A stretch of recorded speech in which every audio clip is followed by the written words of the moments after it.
నమస్కారం సిటీ వార్తలకు స్వాగతం ముందుగా ముఖ్యాంశాలు టీడీపీ కేంద్ర కార్యాలయంలో ఫిర్యాదులు స్వీకరించిన సీఎం చంద్రబాబు వైసీపీ నేతల దౌర్జన్యాలపై గోడు వెళ్లబోసుకున్న బాధితులు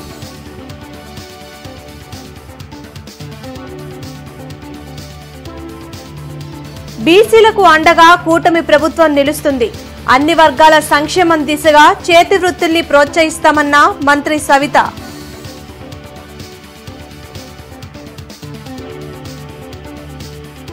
కూటమి ప్రభుత్వంపై ప్రజల్లో వ్యతిరేకత పెరిగింది ఈ నెల 11, 27, జనవరి 3 ఆందోళనకు పిలుపునిచ్చిన మాజీ సీఎం జగన్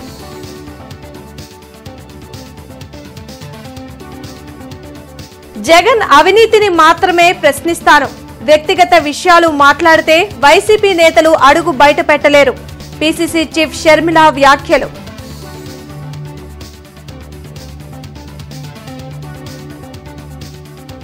తూర్పులో పలు అభివృద్ధి పనులకు శంకుస్థాపనలు పేదలకు మౌలిక వసతులు అందించడమే లక్ష్యమన్న ఎమ్మెల్యే నసీర్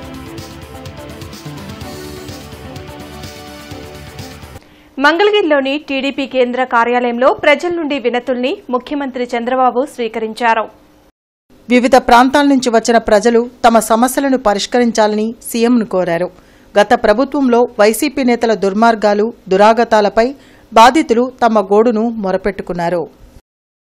బీసీలకు కూటమి ప్రభుత్వం అన్ని విధాలా అండగా నిలుస్తుందని మంత్రి సవిత తెలిపారు. వెలగపూడి సచివాలయంలో మంత్రి సవిత మీడియాతో మాట్లాడారు. రాష్ట్ర చరిత్రలో ఈ ఏడాది బీసీలకు అత్యధిక నిధులను బడ్జెట్లో కేటాయించినట్లు చెప్పారు. బీసీ కార్పొరేషన్ ద్వారా వివిధ స్వయం ఉపాధి పథకాల కోసం 1977 కోట్ల సబ్సిడీ రుణాలు అందించనున్నట్లు వెల్లడించారు.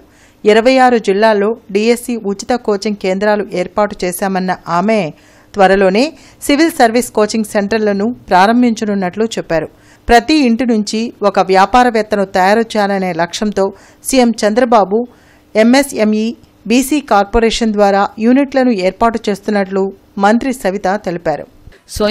స్వయం ఉపాధి పథకాలకు లబ్ధిదారులు 40,835 మందికి లబ్ధి చేకూరుస్తుంది. మొత్తం అమౌంట్ వచ్చి 747.24 కోట్లు. ఎన్బీసీ ఎఫ్డీసీ సబ్సిడీ పథకం కింద బ్యాంక్ లింకేజ్ లేకుండా నేరుగా రుణాలు 2,227 మంది లబ్ధిదారులకు లబ్ధి చెందుతుంది. 199.6 కోట్ల రూపాయలతో ఈ బ్యాంక్ లింకేజ్ లేకుండా రుణాలు ఇవ్వబోతున్నామన్న విషయాన్ని కూడా మీకు తెలియజేస్తున్నాం. అదేవిధంగా వ్యవసాయం అనుబంధ రంగంకి మినీ డైరీల ఏర్పాటుకు పాల డైరీలు ముఖ్యమంత్రి గారి ఆలోచన ప్రతి ఇంటి నుంచి ఒక ఎంటర్ప్రైనర్ తయారు కావాలన్నదే ముఖ్యమంత్రి గారి లక్ష్యం. అసలైన పార్టీలకు అతీతంగా ఎవరైతే అర్హురో వారందరికీ మా సంక్షేమ పథకాలు కావచ్చు అందుతాయి. సత్తెనపల్లి పట్టణం 4వ వార్డు నందు ఏర్పాటు చేసిన సభ్యత్వ నమోదు కార్యక్రమంలో సత్తెనపల్లి ఎమ్మెల్యే కన్నా లక్ష్మీనారాయణ, యువ నాయకులు మన్నెం శివనాగ మల్లేశ్వరరావు పాల్గొని కార్యక్రమాన్ని ప్రారంభించారు.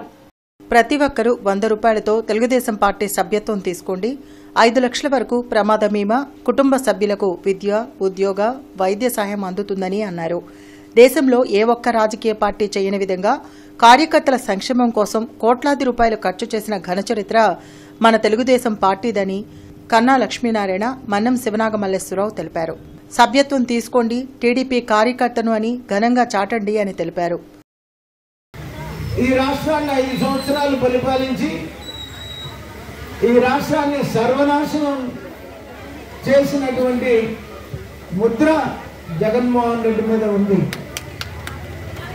ఒక వ్యక్తి 5 సంవత్సరాల్లోనే ఇంత సర్వనాశనం చేయొచ్చు అనడానికి ముద్ర అయితే జగన్మోహన్ రెడ్డి అయితే, అభివృద్ధి సంక్షేమం 2 పాళ్ళలో ఈ రాష్ట్రాన్ని ముందుకు తీసుకెళ్తున్నటువంటి ఒక విజన్ కలిగినటువంటి నాయకుడు చంద్రబాబు నాయుడు గారు అనేటువంటిది ఒక గౌరవప్రదమైనటువంటిది. అందుకనే మిమ్మల్ని అందరినీ తెలుగుదేశం పార్టీలో సభ్యత్వం తీసుకోమని కోరటానికి ఈ రోజున మరి ఇక్కడ రావడం జరిగింది. మన సభ్యత్వం అనేది బ్రహ్మాస్త్రం లాంటిది. ఎందుకంటే ప్రమాద బీమా ఒకటే కాదు, ఎక్కడికి వెళ్ళినా కానీ మన గౌరవాన్ని పెంచే సభ్యత్వం ఏదన్నా ఉందంటే తెలుగుదేశం పార్టీ కార్యకర్తకి అది మన సభ్యత్వం. మీరందరూ కూడా చేరి పార్టీని బలోపేతం చేయడం కాదు, దానివల్ల వచ్చే గౌరవాన్ని లబ్ధిని అందరినీ ఉపయోగించుకోవాలని చెప్పి కోరుకుంటూ సెలవు తీసుకుంటున్నాను. గుంటూరు తూర్పు నియోజకవర్గంలో అభివృద్ధి లక్ష్యంగా ఎమ్మెల్యే నసీర్ అహ్మద్ ప్రణాళికతో ముందుకు సాగుతున్నారు. పలు డివిజన్లలో సీసీ డ్రైన్లు, రోడ్ల నిర్మాణంకు డిప్యూటీ మేయర్ సజీలాతో కలిసి ఆయన భూమి పూజ చేశారు. గత 5 ఏళ్లలో గుంటూరు తూర్పు నియోజకవర్గం అభివృద్ధికి నోచుకోలేదని నసీర్ విమర్శించారు.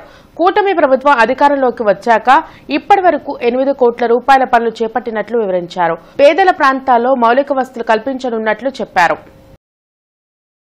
ముందుగా ఈ ప్రాంతంలో జున్ను షహీద్ నగర్ సంబంధించి మెయిన్ రోడ్ను దాదాపు 53 లక్షల రూపాయలతో నిర్మించుకోవడం జరుగుతూ ఉంది. దాంతోపాటు గొలుసుకండలరావు నగర్లో సీసీ రోడ్డు, డ్రైను, అలాగే ఎల్ఆర్ కాలనీ 3, 4, 6 లైన్లో కూడా సీసీ రోడ్లను నిర్మించుకోవడం జరుగుతూ ఉంది. ముఖ్యంగా 15వ డివిజన్ కానీ 11వ డివిజన్ కానీ పేద బడుగు బలహీన వర్గాలు నివసించేటువంటి ప్రాంతం. ఇక్కడ ఎక్కడ కూడా మౌలిక వసతులు లేక ఒక మారుమూల ప్రదేశంగా ఈ ప్రాంతం అంతా కూడా ఉన్నటువంటి పరిస్థితులు. ఈరోజు కూటమి ప్రభుత్వం ఏర్పడినటువంటి 5 నెలల్లోనే దాదాపు ఈ 2 ప్రాంతాల్లో అవసరమైనటువంటి ప్రతి ఒక్క రోడ్డుని అలాగే డ్రైన్ని కూడా నిర్మించేటువంటి కార్యక్రమంతో పాటు పూర్తిగా అభివృద్ధి చేసేటువంటి ప్రణాళికతో ఒక మోడల్ వార్డుగా ఈ 15వ వార్డుని తీర్చిదిద్దేటువంటి కార్యక్రమం కూడా చేపడతా ఉన్నాం. ముఖ్యంగా ప్రతి ఒక్కటి చూస్తున్నాం. ప్రతిరోజు ప్రతి వార్డులో కూడా సీసీ రోడ్స్ కానివ్వండి, డ్రైన్స్ కానివ్వండి, స్ట్రీట్ లైట్స్ కానివ్వండి, ప్రజలు ఎక్కడ కూడా ఇబ్బంది పడకూడదు అనే ఒక సంకల్పంతో ముఖ్యమంత్రి వర్యులు చంద్రబాబు నాయుడు గారు కూటమి ప్రభుత్వం ప్రతి ఒక్కటి దశలో ప్రతి ఒక్కరిని కూడా ఆసరాగా అండగా ఉండాలని ప్రతి ఒక్క గడపకి మేమందరం వెళ్తున్నాము. ప్రతి స్ట్రీట్లో వెళ్తున్నాము, ప్రతి సమస్య కనుక్కుంటున్నాము.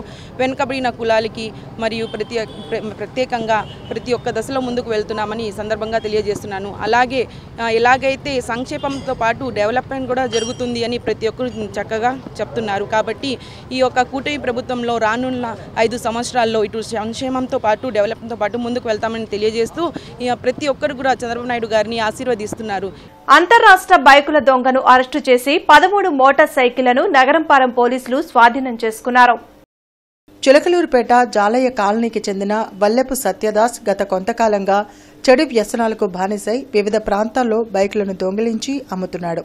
ఈ విషయంపై దృష్టి పెట్టిన పోలీసులు సాంకేతిక పరిజ్ఞానంతో మోటారు వాహనాల దొంగను అరెస్టు చేశారు. అతడి నుంచి 8 లక్షల రూపాయల విలువైన 13 మోటార్ సైకిళ్లను స్వాధీనం చేసుకున్నామని వెస్ట్ డీఎస్పీ జయరాం ప్రసాద్ మీడియాకు వెల్లడించారు.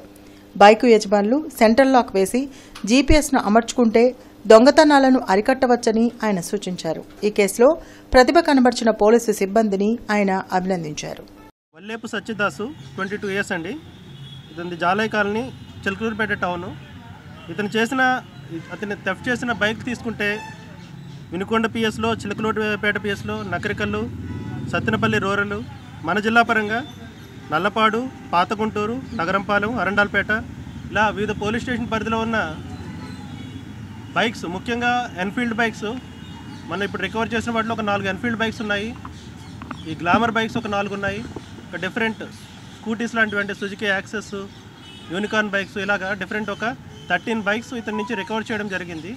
సో ఆల్రెడీ ఈ పర్టికులర్ కేసుని ట్రేస్ చేయడానికి మా నగరంపాలెం పోలీస్ స్టేషన్ కంటే కూడా సిసిఎస్లోని టీమ్ ఎఫెక్టివ్గా చేయడం జరిగింది. బేసికల్లీ ప్రజలకు కూడా ఒక కాషన్ దీని పరంగా ఇవ్వడానికి ఏంటంటే బైక్స్ ఖచ్చితంగా సెంట్రల్ లాక్ వేయండి. నాట్ ఓన్లీ సెంట్రల్ లాక్, ఖచ్చితంగా టైర్ లాక్ కూడా వేయండి. అలాగే రీసెంట్గా చూసుకుంటే మనకి జీపీఎస్ ఏవైతే ఉన్నాయో జీపీఎస్ సిస్టమ్స్ చాలా తక్కువ కాస్ట్కే వస్తున్నాయి. ఇప్పుడు బైక్స్ యొక్క కాస్ట్ మీరు చూశారు. ప్రజా దర్బార్లో వచ్చే సమస్యలు పరిష్కరించి బాధితులకు అండగా నిలుస్తామని మంత్రి నారా లోకేష్ పేర్కొన్నారు. ఉండవల్లిలోని క్యాంపు కార్యాలయంలో ప్రజా దర్బార్ నిర్వహించారు. రాష్ట్రం నలుమూలల నుంచి వచ్చిన బాధితులు తమ సమస్యలు పరిష్కరించాలని మంత్రి లోకేష్ కు వినతులు అందించారు.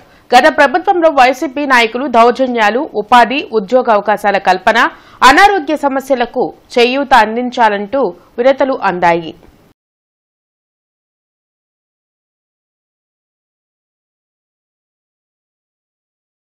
ప్రజల ఆస్తుల రక్షణ ప్రాధాన్యంగా కూటమి ప్రభుత్వం చర్యలు తీసుకుంటుందని రాష్ట్ర ప్రభుత్వ చీఫ్ విప్ జీవీ ఆంజనేయులు తెలిపారు. వినుకొండలో ఆయన మీడియాతో మాట్లాడారు. వైసీపీ పాలనలో జరిగిన భూ కబ్జాలపై ఫిర్యాదులు చేసేందుకు బాధితులు క్యూ కడుతున్నారని, వారికి తగు న్యాయం చేసేలా ప్రభుత్వం అండగా ఉంటుందని చెప్పారు. డిసెంబర్ 6 నుంచి రాష్ట్ర వ్యాప్తంగా రెవెన్యూ సదస్సులు నిర్వహిస్తున్నామని, ప్రతి గ్రామంకు వచ్చే రెవెన్యూ అధికారులకు ప్రజలు ఫిర్యాదులు అందించవచ్చన్నారు.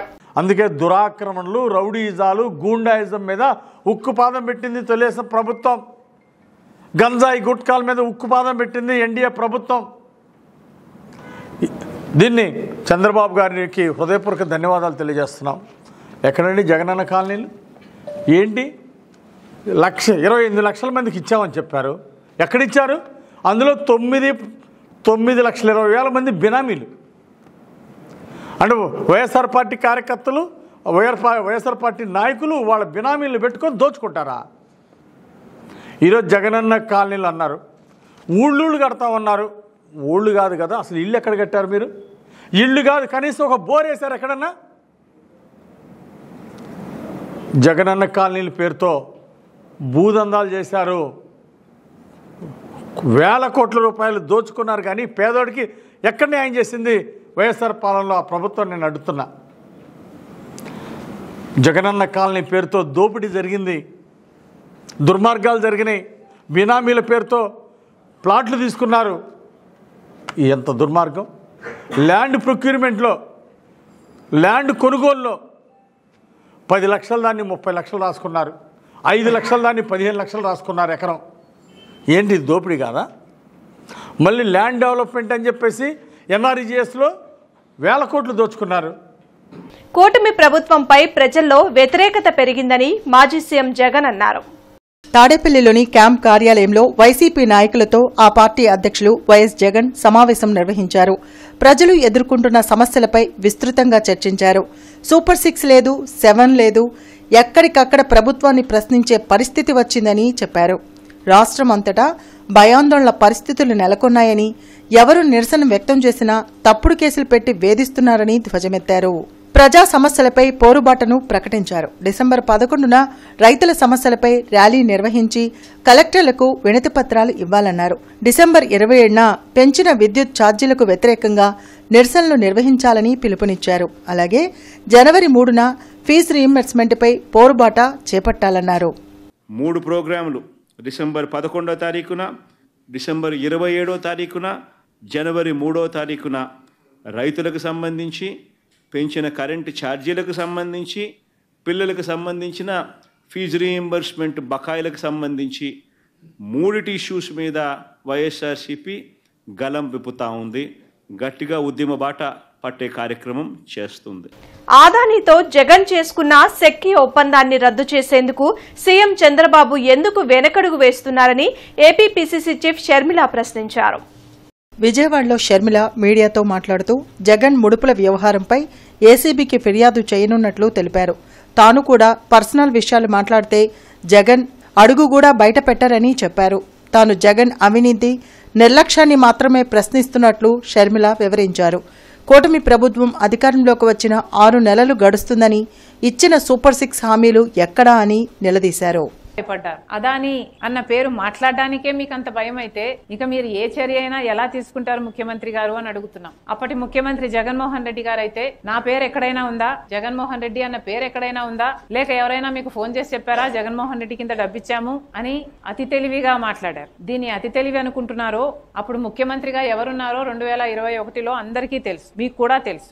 దయచేసి ఇప్పటికైనా చెప్తున్నాం, చంద్రబాబు గారు ఈ డీల్ ని స్క్రాప్ చేయండి, ఈ డీల్ ని క్యాన్సిల్ చేయండి. అందులో భాగంగానే సెంట్రల్ ఎలక్ట్రిసిటీ కమిషన్ కి కూడా మేము లేఖ రాయడం జరుగుతుంది. Central electricity regulatory commission is a central body. Inter state electricity transmission, trading, tariffs ఇవన్నీ రెగ్యులేట్ చేసే బాడీ. కనీసం వాళ్ళైనా జోక్యం చేసుకుని ఈ డీల్ అక్రమము అని తేల్చి అదాని గ్రీన్ కి జగన్మోహన్ రెడ్డి గారి ప్రభుత్వం చేసుకున్న డీల్ ని క్యాన్సిల్ చేయాలని కాంగ్రెస్ పార్టీ డిమాండ్ చేస్తుంది. వైసీపీ నాయకుల పర్సనల్ విషయాలు మాట్లాడితే వాళ్ళు కనీసం ఇంట్లో నుంచి అడుగు కూడా బయట పెట్టలేరు. రానున్న రోజుల్లో ఇసుక, లిక్కర్, రేషన్ మాఫియాను జన సైనికులు రోడ్డెక్కి అడ్డుకుంటారని జనసేన పార్టీ జిల్లా అధ్యక్షులు హెచ్చరించారు. లాడ్జీ సెంటర్లోని జనసేన పార్టీ కార్యాలయంలో జరిగిన మీడియా సమావేశంలో జిల్లా అధ్యక్షులు గాద వెంకటేశ్వరరావు మాట్లాడారు. ఖాళీగా కూర్చోలేక అంబటి రాంబాబు, ఉప ముఖ్యమంత్రి పవన్ కళ్యాణ్, నాదెండ్ల మనోహర్లపై అవాకులు చవాకులు పేలుతున్నారని ధ్వజమెత్తారు. రాష్ట్రంలోని రాజకీయాల్లో మార్పులు తెచ్చేందుకే జనసేన పార్టీ పనిచేస్తుందని అన్నారు. అధికారులందరూ ఇంకా వైసీపీ భ్రమలోనే ఉన్నారని, దాని నుంచి బయటపడాలని సూచించారు. బియ్యం అక్రమ రవాణా నిందితుల జాబితాలో జగన్మోహన్ రెడ్డి పేరు ఎందుకు చేర్చలేదని ప్రశ్నించారు. ఈ కార్యక్రమంలో జిల్లా ఉపాధ్యక్షులు అడపా మాణిక్యాలరావు, సిఖాబాలు, త్రినాథ్, మధులాల్, ఎట్ల వెంకటేశ్వరరావు, మురళి పాల్గొన్నారు. అందుకని దయచేసి మీరు కూడా ప్రతిపక్ష హోదా కావాలని కోరుకుంటున్నారు. ప్రతిపక్షం అంటే బాధ్యతాయుతంగా మెలిగి రాష్ట్రంలో ఏమి జరుగుతున్నాయో వాటిని ఉన్నటువంటి అధికార పక్షానికి చెప్పే ప్రయత్నం చేసేదే ప్రతిపక్షం. అంతేగాని మీకులాగా గతంలో చేసినటువంటి వాటిని వెనకేసుకొచ్చే పరిస్థితి కాకుండా మంచి ప్రతిపక్షంగా మెలగాలని చెప్పేసి మరొకసారి వైఎస్ఆర్ పార్టీ వాళ్ళు కోరుకుంటూ, అదేవిధంగా రాష్ట్ర ప్రజలందరూ కూడా చెప్తున్నాం, జనసేన పార్టీ ఏ సిద్ధాంతంతో అయితే పార్టీ స్థాపించామో, ఏ లక్ష్యంతో అయితే రాజకీయాల్లోకి వచ్చామో ఆ సిద్ధాంతం, ఆ లక్ష్యాలను తూచా తప్పకుండా ముందుకెళ్తాం.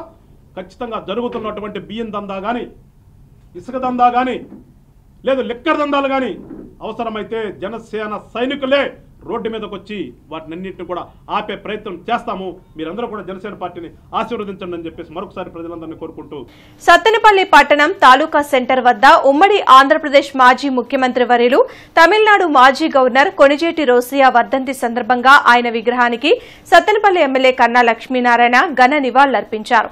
కార్యక్రమంలో వివిధ హోదాల్లో ఉన్న రాష్ట్ర, జిల్లా, నియోజకవర్గ నాయకులు, కార్యకర్తలు పాల్గొన్నారు.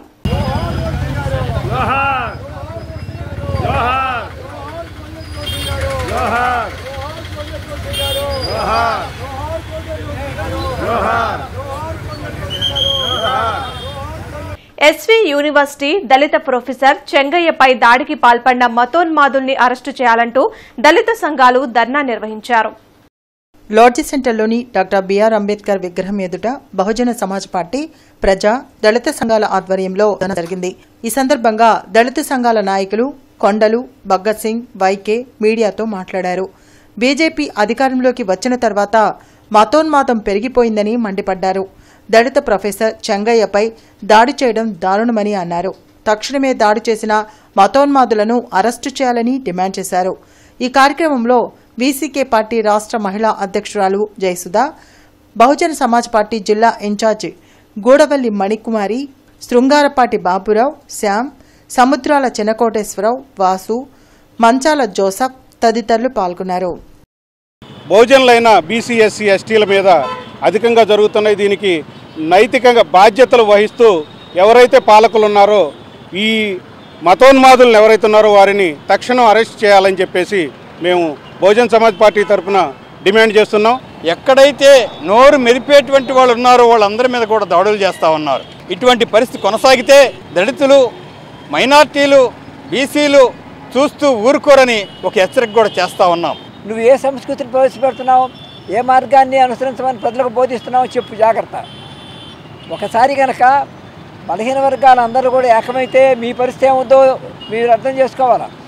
కానీ బలహీన వర్గాలందరం కూడా మహనీయుడు డాక్టర్ బిఆర్ అంబేద్కర్, సావిత్రిబాయి ఫూలే వాళ్ళ మార్గం ద్వారా, శాంతియుత మార్గం ద్వారా ప్రజాస్వామ్య పద్ధతుల్లో రాజ్యాధికారం కోసం, హక్కుల కోసం పోరాడుతున్నాం.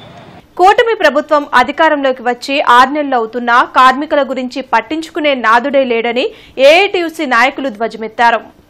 జిల్లా ఏఐటీయూసీ కార్యాలయంలో రాష్ట్ర అధ్యక్షులు రావులపల్లి రవీంద్రనాథ్ మీడియాతో మాట్లాడారు. రాష్ట్రంలో 50 లక్షల మంది కార్మికులు కనీస వేతనాలు లేకుండా పనిచేస్తున్నారని వెల్లడించారు. ఇసుక పాలసీ సక్రమంగా అమలు జరగక భవన నిర్మాణ కార్మికులు ఎన్నో ఇక్కట్లు పడుతున్నారని ధ్వజమెత్తారు. రాష్ట్రంలోని అన్ని జిల్లాల్లో లేబర్ కార్యాలయాలు ఏర్పాటు చేయాలని డిమాండ్ చేశారు. నవంబర్ 26న దేశవ్యాప్తంగా పెద్ద ఎత్తున రైతుల పక్షాన నిరసనలు తెలిపిన కేంద్ర ప్రభుత్వానికి చీమ కుట్టినట్టు కూడా లేదని రాష్ట్ర గౌరవ అధ్యక్షులు రాధాకృష్ణ మండిపడ్డారు. రాష్ట్రంలో కనీస వేతనాల బోర్డును ఏర్పాటు చేసి ఉద్యోగులకు పని భద్రత కల్పించాలని డిమాండ్ చేశారు. ఈ కార్యక్రమంలో జిల్లా ఉపాధ్యక్షులు కోట మాల్యాద్రి, రావుల అంజిబాబు పాల్గొన్నారు. ఈ రాష్ట్రంలో 73 షెడ్యూల్లో దాదాపు 50 లక్షల మంది కార్మికులు గత 15-12 సంవత్సరాలుగా వేతనాలు పెరగకుండా అదే వేతనాలతో పనిచేస్తున్నటువంటి పరిస్థితి ఉంది. వాటిపైన రివ్యూ చేసి తక్షణమే 73 షెడ్యూల్లో పనిచేస్తున్నటువంటి కార్మికుల వేతనాలు పెంచాల్సినటువంటి బాధ్యత రాష్ట్ర ప్రభుత్వం పైన. అదేవిధంగా లక్షలాది మంది భవన నిర్మాణ కార్మికులు సంక్షేమ బోర్డు ఏర్పాటు చేసుకొని సంక్షేమ పథకాలు పొందుతూ అర్ధాంతరంగా సంక్షేమ పథకాలన్నీ కూడా ఆపేస్తే వేల సంఖ్యలో క్లెయిములు పెండింగ్లో ఉండి కార్మికులు ఒకవైపున అటు బాధపడుతున్నారు. వచ్చిన ప్రభుత్వంలో ఇసుక పేరుతో ఇసుకని మళ్ళీ ఏదో ఒకటి పద్ధతుల్లో పెట్టాలనేటటువంటి పేరుతో ఆ ఇసుక కొరత వల్ల కార్మికులు ఇబ్బంది పడుతున్నారు. సంక్షేమ పథకాలు పని లేక ఇట్లా ఇబ్బంది పడుతున్నారు. అటువంటి ఆగిపోయినటువంటి క్లెయిమ్లన్నీ క్లియర్ చేయాలంటే తక్షణమే సంక్షేమ బోర్డు పైన కూడా రాష్ట్ర ప్రభుత్వం రివ్యూ చేయాల్సినటువంటి అవసరం. నవంబర్ 26వ తారీఖున దేశవ్యాప్తంగా కొన్ని కోట్ల మంది రోడ్ల మీదకి వచ్చి కేంద్ర రాష్ట్ర ప్రభుత్వాలు అనుసరిస్తున్నటువంటి కార్మిక వ్యతిరేక విధానాల మీద, రైతు వ్యతిరేక విధానాల మీద పెద్ద ఎత్తున రోడ్ల మీదకి వచ్చి తమ నిరసన తెలియజేశారు. ఇంత నిరసన తెలియజేసినప్పటికీ కేంద్ర ప్రభుత్వం తక్షణమే రైతులకు సంబంధించి గిట్టుబాటు ధర ఇవ్వడానికి చట్టం చేయడానికి ముందుకు రావడం వాళ్ళు కోరుతూ ఉన్నారు. గత 4 సంవత్సరాల నుంచి వాళ్ళు అడుగుతూ ఉన్నారు, ఆందోళన చేస్తూ ఉన్నారు. ఏ విధంగా కూడా కేంద్ర ప్రభుత్వం పట్టించుకోవటం ఉన్నారు. అందుకని ఇప్పుడు మళ్ళీ కొన్ని లక్షల మంది రైతులు ఢిల్లీ బార్డర్లో ఢిల్లీకి పాదయాత్ర చేసి ప్రభుత్వానికి మా బాధలు చెప్పుకోవాలని చెప్పి వస్తూ ఉంటే కేంద్ర ప్రభుత్వం అడ్డంకులు సృష్టిస్తుంది పోలీసులను పెట్టి. ఆ విధంగా అడ్డంకులు సృష్టించే కంటే రైతులు అడుగుతున్నటువంటి కనీస గిట్టుబాటు ధర, పంటకి గిట్టుబాటు ధర ఇవ్వమని అడగటం న్యాయమైంది. పేదలకు కూటమి ప్రభుత్వం అన్ని విధాలా అండగా నిలుస్తుందని ఎమ్మెల్యే భాష్యం ప్రవీణ్ అన్నారు. క్రోసూరు, అచ్చంపేట, బెల్లంకొండ మండలాల్లో మంజూరైన సీఎం రిలీఫ్ ఫండ్ చెక్కులను బాధితులకు ఆయన అందించారు. పేదల ఆరోగ్యంపై ప్రత్యేక దృష్టి పెట్టిన ప్రభుత్వం మెరుగైన వైద్య సేవలు అందేలా చర్యలు చేపట్టిందని చెప్పారు.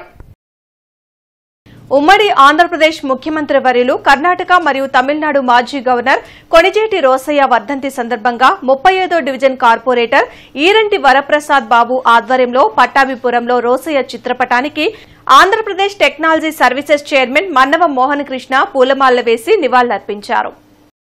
వార్తలు ముగించే ముందు ముఖ్యాంశాలు మరోసారి. టీడీపీ కేంద్ర కార్యాలయంలో ఫిర్యాదులు స్వీకరించిన సీఎం చంద్రబాబు.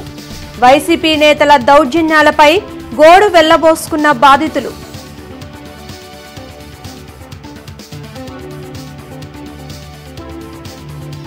బీసీలకు అండగా కూటమి ప్రభుత్వం నిలుస్తుంది. అన్ని వర్గాల సంక్షేమం దిశగా చేతి వృత్తుల్ని ప్రోత్సహిస్తామన్న మంత్రి సవిత.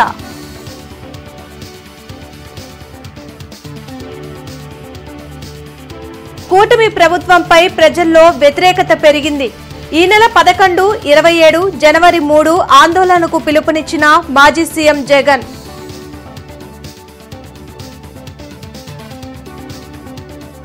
జగన్ అవినీతిని మాత్రమే ప్రశ్నిస్తాను.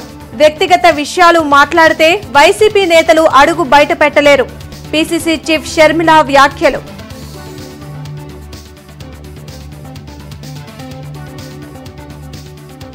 తూర్పులో పలు అభివృద్ధి పనులకు శంకుస్థాపనలు. పేదలకు మౌలిక వసతులు అందించడమే లక్ష్యమన్న ఎమ్మెల్యే నసీర్. ఈ వార్తలు ఇంతటితో సమాప్తం. నమస్కారం.